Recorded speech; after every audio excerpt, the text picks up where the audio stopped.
রিজিকের তাজিম না করলে রিজিক কিন্তু আপনার ঘরে বেশি বেশি আসবে না। এমনি তো হারামের যুগ, এমনি সুদের যুগ, এমনি ঘুষের যুগ। অলমোস্ট এভরি ফ্যামিলি সুদখোর এখন, অলমোস্ট এভরি ফ্যামিলি।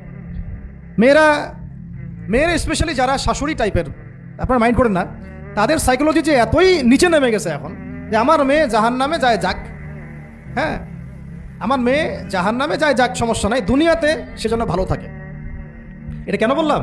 একটা সুদখোরের ঘরে তুলে দিতে সে দ্বিধাবোধ করতেছে না, একটা দুর্নীতিবাজের ঘরে তুলে দিতে দ্বিধাবোধ করতেছে না, একটা ঘুষখোরের ঘরে তুলতে দ্বিধাবোধ করতেছে না, হ্যাঁ একটা মানে কি বলবো মাদক সেবী, ড্রাগ এডিক্টেড বা এই যে আর কি বলবো ফাসেক জালেম এই ধরনের ঘরে উঠাই দিতেও সে দ্বিধাবোধ করছে না। পাঁচতলা বাড়ি চাই আমার মেয়ে পাঁচতলা বাড়ি থেকে সুখে থাকবে। এই যে সুখের ডেফিনেশন এখানে দিয়েছেন আপনারা, এই জন্য কত হাজার হাজার মেয়ের জীবন নষ্ট করে দিয়েছেন আপনারা। আমার কথা মাইন্ড করে না, হাজার হাজার মেয়ের জীবন মায়েরা নষ্ট করে দিয়েছে শুধুমাত্র মেয়েদের দুনিয়াবি সুখ এর সংজ্ঞাটা বুঝতে ভুল করার কারণে। এর নাম যদি সুখী হইতো